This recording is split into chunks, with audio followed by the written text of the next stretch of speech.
Today's episode kicks off Season 5 of Podclassed. I'm Laura Axtell, the host of Podclassed, and if you are joining us for the first time, welcome. Podclassed is an educational podcast with the mission of exploring topics from a variety of perspectives with practical solutions for improving teaching and learning. If you have listened to previous episodes, thank you for joining us again. We hope that you have found value in the amazing guests who shared their expertise and experience in Seasons 1 through 4. I'm excited to tell you about some new things this season. Podclassed can now be found on Spotify, as well as the podcast app, iTunes, YouTube, and wherever you enjoy listening. I've got another announcement that's coming up at the end of today's episode, so stay tuned. Podclassed is sponsored by Reading Horizons, a dynamic structured literacy program that offers a foundational reading curriculum that can be provided in person, remotely, and through instructional software. Need resources to provide high-quality reading instruction during COVID and beyond? For more information, visit readinghorizons.com. And now let's join the episode. So to get Season 5 started, our guest today is Stacy Hurst. Like many in the field of education, her career path has been less of a path and more of a journey. She will share that journey with us and her focus on some of the relevant topics that impact teachers, students, and parents. Thanks for joining us to kick off Season 5, Stacy. I'm happy to be here. Thanks for having me. So could you tell us a little bit about that journey? Sure. Well, I think a lot of it started out just like maybe most of us in education. And from the time I was really little, I knew I wanted to be a teacher. I know lots of people play teacher in school and at home, with their little brothers and sisters and their stuffed animals and whatever students they can amass. But I remember just always thinking that it was not, what do I want to be when I grow up? It was more, when I'm a teacher, I just thought it was just like a natural stage of development, I guess. You go through childhood and then at some point you become a teacher. So I did go to college and I studied education. That was one of my first majors. And then I took a little bit of a circuitous route to graduation, and I pivoted in the middle of my education and got a sociology degree, but reading was always my minor, and so I was always taking classes on how to teach reading instruction. So by the time I did graduate with my education degree, I had a reading endorsement. Then I actually entered the school setting in more of the behavior realm. So I was the behavior interventionist in a school I think I did that for 3 years before I started teaching in the classroom. And that was a really interesting and valuable experience for me because it was in the special ed realm and my degree was not in special ed. So yeah, it was really valuable for me. Then I taught first grade, which really was my sweet spot because it was, all the child development that I had, kind of the merging of those two things, reading development and child development. First grade is a critical year for all of that. So I taught first grade and then I became the literacy coach. And I did that for a total of 15 years. And then I had an opportunity that is unique, I think, in most people's journey. And that is that I had an opportunity to work for a company writing curriculum and that was focusing on phonics instruction. Specifically, it was a program that we had used in our school in all 3 tiers of instruction. So I had used it in my classroom and then coached teachers in using it. I was very versed in the method. And so I have been doing that for about 10 years. And then I recently accepted a job as a professor at a university here in Utah, and I will be teaching PreService teachers. And so I'm really excited for that. Once again, all of my interests are merging into one. So I am looking forward to that. Well, during your route, obviously, getting your graduate degree, you did a thesis. So could we start by talking a little bit about the research that you did for your thesis? What was your topic? What was the purpose of your study? Yeah, which I should start out by saying I am a big fan of research. I was so indecisive originally about what I was going to do. And I went back and forth between spelling, instruction, and what was most effective there. And maybe I should do research on oral reading versus silent reading. Anyway, it took me a few years to land on it. But always in the back of my mind was that information about teacher prep, because in my experience, just like most other people I'm sure who are listening to this, who have been in the classroom, there came a point early on in my first year of teaching first grade where I really realized I had not been prepared to teach reading. In all of the reading classes that I had taken with all of my well-meaning professors who had a great impact on my practice. And so I focused on teacher preparation. And obviously, many of us are familiar with researchers who had gone before, clearly done a lot of that. So Louisa Moats being one of the first. And I read all that I could on it and replicated similar studies. So I was measuring teacher knowledge. So, obviously a really relevant issue these days with the current focus on improving reading instruction and teacher preparation. Could you discuss your research questions and what the findings were? Sure. Well, I had, again, narrowing those questions were hard too, but I did have, multiple questions.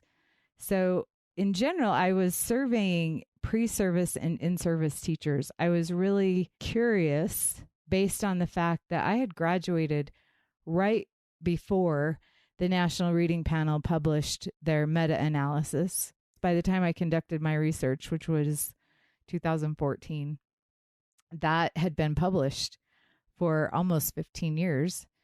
And so I was curious to know if that information was having an impact on what teachers knew and what their instruction looked like. So I narrowed my questions. I wanted to know that. Are teachers demonstrating a sufficient knowledge base for teaching reading, reflecting those things that research has said?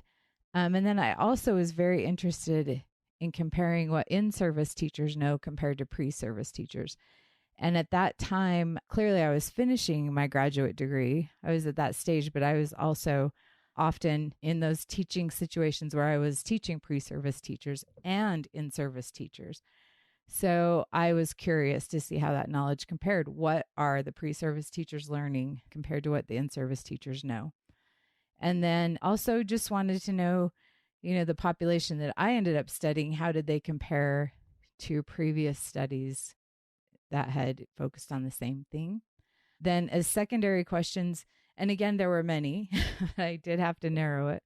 I wanted to know if teacher knowledge varied according to years of teaching experience, age, or educational degree. We always talk about how those things can impact teacher knowledge, but I wanted kind of a more concrete measure. And then the other thing that I felt like was becoming more and more obvious was that teachers were questioning or starting to question their pre-service education programs, wanting to know if they had adequately prepared them. And this actually comes from personal experience as well. And part of my new role at the company I was in was to train teachers. And I did a lot of trainings across the country and sometimes internationally. But in every case, every single training, I still say this, I'm waiting for the day for someone to not come up to me and say, why didn't we learn this in college? And I'm not even teaching all the things. I'm focusing specifically on a method to teach decoding. And so that was something that was always amazing to me, that in every single setting, no matter where, urban or rural or big or small, that question was being asked. And so I did want to ask that question to see if they felt well prepared. And then finally, wanting to know if teachers knew what they didn't know, which I think is part of, any learning journey needs to start with realizing what you don't know. And so I wanted to know if it was calibrated with their perceptions or their confidence and ability for teaching reading, because that is also important. Keeping in mind, we want confident teachers who know their stuff and know what to do with that knowledge. So those were my main questions. And then what about the findings? What did your research identify as, responses from teachers? Yeah, so that was really interesting. And, this will tell you how much information there is. And I think, just generally speaking, I'm stepping outside of the realm of education right now, but living in this age, we have so much access to information. And when you conduct a research survey like this, there's so much information. But I think research questions are critical because it narrows your focus. So really, when I got to this point in the research process, I was like a kid in a playground. There was just so much information, and interpreting it was a really fun exercise. So there was a lot of fascinating things, and my study wasn't even that robust compared to others, but there was a lot of really insightful data there too. So to answer my first question, no, teachers were not demonstrating a sufficient knowledge base for teaching reading. One of the interesting things that stood out to me a little bit was that there is a particular question that surfaces on most of these surveys, and that is counting the number of phonemes in a word. And the word that's typically highlighted is a word like box. So we have 3 graphemes or 3 letters, but there are 4 sounds in that word. So the majority of teachers are not able to identify that word actually has 4 phonemes in it, because X has 2. So that's what all of the research showed. The study, my sample size, and I surveyed teachers here in Utah and some teachers in New Jersey for a total of 75 teachers.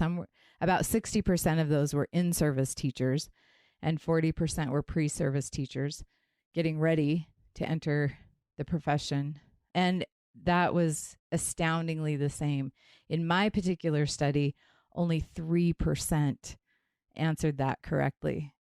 And so that was alarming to me, with the emphasis that the National Reading Panel had put or highlighted the need for phonological instruction as well as phonics, and that maybe we got hung up a little bit on the phonics piece of it, because they were identifying the graphemes, of course, but not the phonemes. So that was interesting to me that hadn't changed over time. The other thing was the percentages. For example, the average percentage of proficiency on the survey was only like 57%. And also 33% was the average for content knowledge on the survey. That's not acceptable in any profession. So it was a really interesting finding to me. Teachers showed a lot more confidence in content areas like fluency, vocabulary, and comprehension, which would make sense based on the fact that most of our instruction in school started with the meaning-based focus. So yeah, that was one interesting finding. The other thing that I thought was really interesting was when I compared studies that had been done looking at the question of how long teachers had been teaching compared to what they knew. So in a survey that was conducted by another set of researchers in 2001, showed that teachers who had been teaching for more than 11 years at that point scored better than teachers with less than 10 years of teaching experience. So generally speaking, I guess we could apply the notion that, the longer you've been doing something, the better you are at it. So keep in mind, that was 2001. So in my study, there was actually a slump in scores with teachers who had been teaching for more than 20 years. So keep that in mind, that my study was given 15 years later. And so when you think of that time frame, the teachers in that study, would have advanced 10 years beyond that. And there was a slump of scores for teachers who'd been teaching more than 20 years, and a significant increase for teachers who had been teaching who had more than 30 years of teaching experience, which would have been the same time frame as those teachers in the first study that scored better. And so as you look at that, you figure, well, it's not exclusive to the number of years they've been teaching then. So what is the difference? Well, when you add the year that they either started teaching or that they were in school learning to read, you realize historically our emphasis on phonics instruction shifted right about the time some of the teachers who scored lower were in school. So it was either they were taught to read with more whole language approaches or approaches that were not necessarily aligned with what we know today to be the science of reading, or they were taught a more balanced or whole language approach in their pre-service teaching. And that was the difference. Well, that was my conclusion anyway. I guess we could do a little more research to make that more robust of a finding. So it absolutely is the type of instruction that you receive, learning to read, and then more importantly, the instruction that you receive in your pre-service education. Well, let me ask you about that for a second, though, because couldn't the other factor or another variable be what kind of professional development were you getting once you were in the classroom, and did that shift? Yeah, so I think that's a really important question too. And I'm super interested in that because again, all these intersections that I keep talking about, but I really do have the privilege right now to continue to learn. That is my number one thing. If that were a profession, I would get paid to be a learner. But I also think we don't learn in isolation. Learning is not relevant until you have an application for it. And so I know that in the products that I'm helping to inform in my current role as a chief education officer at a reading company, and then also in my role as a professor and informing what pre-service teachers know, that's critical because there are two facets to that. I think teacher knowledge is so important for a lot of reasons. I guess I'll come back to that. But also teachers need high quality materials that are aligned with what we know is best practice for teaching students how to read. So they need access to those materials. And one of the findings in the research that I read for my lit review was a study that had been done on a scripted program specifically. And they were measuring teacher knowledge after using a scripted program. And as it turns out, their students did fare well after being taught with the program compared to before. Not maybe significantly, not the ooh-ah that we would hope for, but, and this is only after 1 year of implementation, but the teacher knowledge did not move up on the scale too much. So the assumption was, and rightfully so, that something as highly scaffolded as a script is not enough to really end up making a significant enough difference in teaching reading. So I thought that was an interesting finding because we hear a lot about scripted programs and how important of an element that is. Well, as a scaffold, right? So what we know about scaffolding is if you keep it up all the time, that way, what's the purpose of it, right? We have to take it away so the building that we're building can stand on its own. So you really do need a balance of quality materials and continued professional development or learning so that teachers now have the ability not just to read from a script accurately and implement a program with fidelity, which I know I just say those words and any teacher listening probably cringes a little bit because we love some of those phrases we hear a lot. But you know what? Being able to make those decisions in the moment for each child or student that you're working with, not just following the script, but knowing how to adequately and expertly address the unique needs of each reader profile. We're going to take a short break to acknowledge Reading Horizons, the sponsor of Podclassed. Reading Horizons empowers teachers by providing training and tools to deliver K-12 foundational reading programs for students in all three tiers, special education, and English language learners. Let's hear from one of those teachers. This is Julie, a teacher in Alabama, and she said, "I have been teaching language arts for 16 years, and the Reading Horizons program is by far the most successful program I have used to teach students to read. I teach primarily K to 4th grade and use the Reading Horizons decodable readers with my students. I soon discovered that since the skills the students learn through the progression of explicit instruction are integrated into the books, the children are much more successful with reading. I see their confidence building, and I'm hearing them say that reading is their favorite thing to do now." Thanks, Julie, for sharing that success story. To learn more, visit readinghorizons.com. So could you talk a little bit? I just want to make sure we don't miss this point. So Are you saying scripted programs? Because there are people that oppose scripted programs. So are scripted programs are there no benefits to having scripted programs, or what is required for that to be a benefit? Well, I think nobody would argue with the fact that you should not buy any program and just be expected to implement it out of the box without training. And by that, I mean, knowing the context of the program, what went into designing it. Is it truly aligned with the science? Is there research to back its efficacy? All of those things. So yeah, a scripted program has a lot of value, in my opinion. And some of that is dependent on a teacher's ability to comprehend that script, right? The hope is with any scripted program that, again, that it is a solid program aligned with what we know works for teaching reading, aligned with the science that we've learned so much about in the last few years, and really that's always been there, but also that they're continuing to understand that so that at some point in the particular program that, I have been able to influence, and a lot of teachers who use this particular method, in the manuals, we actually scaffold it differently. We will say, you have this script, you can follow that. You can choose to follow the script word for word. If you have a substitute, you're not going to miss too much if you just have them read it. But then we also, in every lesson, point out, this is the synopsis. Once you know this method well enough, that script is not required.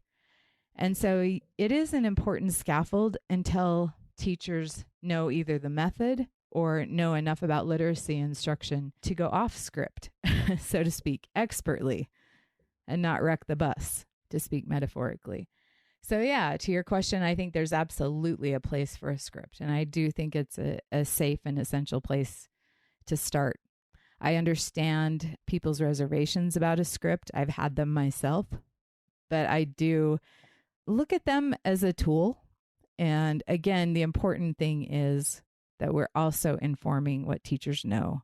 Well, and I've heard you say that teaching is both an art and a science, and the science is in the script or in the method. Yep. And I often think about these brand new teachers, their first year, and there's such a steep learning curve with teaching. And then to be implementing typically multiple programs, right, how valuable it would be to be able to follow something that you knew was going to provide that science in the way that it needed to be provided. Absolutely. Very solid point. And I looked at basals the same way when I was a literacy coach, and, having brand new teachers that were still provisional, as we called them. I was very clear about that. If I come into your room in 3 years and you are still relying on this basal, we will spend a lot of time together because again, there's a lot on a first year teacher's plate. And that art, to your point, the science is there. Thank heavens. We need to do a better job of translating it for pre-service and in-service teachers, but it's there. The art part comes in implementing it expertly, right? So you can only do that with application. So this is all very connected to what you'll be doing in higher ed as a professor of pre-service teachers. So how do you see your role in light of your experience as both an educator and also as someone who is developing reading content? Well, that's what I think is really unique, right? Like we look for mentors or role models, and I have many, but it is a really unique combination. And my passion is in being able to apply to both settings to increase teacher knowledge and improve what we're offering them in the way of curriculum. And so I think it does relate. I think one of the reasons I'm so excited to begin, and I am beginning that journey. So I'm sure I'll take you along with me. But the one thing I get so excited about, one thing I did find in my research was that when asking the question if they felt like their pre-service programs had prepared them well to teach reading, and that also, interestingly, Laura, was the number of years that they had been teaching informed how they answered that question. If they were within the first 5 years of teaching, they were more likely to be more positive about that. Yes, I feel well prepared. Teachers beyond 5 years, however, had a different thought about that. And so I think one of the things, though, that came out of the research was that in another study, they had specifically asked the question, did you see your college professors modeling the same things they were requiring, telling you were best practices in the classroom? The resounding response was no. It really, as much as we know about teaching and learning and keeping students engaged, a lot of the delivery was still the lecture format. Let me tell you what to do and show you a video of someone doing it. But the professors themselves were not modeling those very things they were teaching their students. And a lot of schools of education still don't have reading clinics or anything like that. So the first time that really a teacher is expected to be able to work and basically practice on students is when they get into student teaching or when they're hired as a teacher. Oh my gosh, yes. And you know what? Your background, because you have a background in special education, I think this is a scale issue too. We do throw them into I'm talking about general ed teachers. We do throw them into a classroom whose, numbers are getting bigger and bigger, and things might change in this unique time period. But the fact of the matter is we expect them to differentiate for 25 to 30 students if they haven't had that in-depth experience with one student, and then scale it to a small group of students, and then a larger group. Like, there are so many ways I feel like we can improve that. And you're right. They need literacy labs. They need places to apply and adjust. That's how we learn. With that professor, as you mentioned, Yes. who's showing them how to do that appropriately. Yeah, absolutely. And I think oftentimes too, there's so much power in observing other educators, regardless of where you are. I learn a lot from watching new teachers. But I think that a big thing that comes out of any observation you do is there's a lot of maybe apprehension going into that, right? Because we teach in our classrooms and we don't see what our colleagues are often doing. And then we think, oh, I'm going to go into their classroom and I'm going to see these amazing things and I'm going to feel less than. But the majority of the time, don't we walk away feeling empowered by that observation? More of we've elevated the profession. I can do that. I do this well, and I can do this well. And it really has that effect. So how much more important is that for pre-service teachers in their level of confidence in teaching reading, to have that experience before they enter the classroom and they're fully responsible for that class? So here's a question for you going into teaching pre-service teachers in this current climate when schools may not even know what they're going to do or exactly how they're going to do it in the fall. So if you had to focus on a couple of goals for what you want to accomplish with your in-service teachers, the students who are in your class, what do you want to focus on this year? That is a fantastic question. My main focus will be on helping them to know what they need to know to teach reading. And that was another thing in my research and the research I found. Teachers don't know what they don't know. So they end up feeling confident, and that is not the best place to learn, right? I mean, I'm more able to learn things when I'm feeling humble about what I don't know and curious. So I think those are the two things. I think I have the responsibility to teach them what the science is, and then provide them with very guided and supportive settings to apply that and to practice it. So this is an interesting time, to your point, but here's what at least right now in this part of my journey, is what I really feel strongly about. The principles are there. The elements are there. The way that you end up instructing it, we may need to pivot a little bit. We may need to be a little bit more open to new technologies, frankly. And I think we can capitalize on that.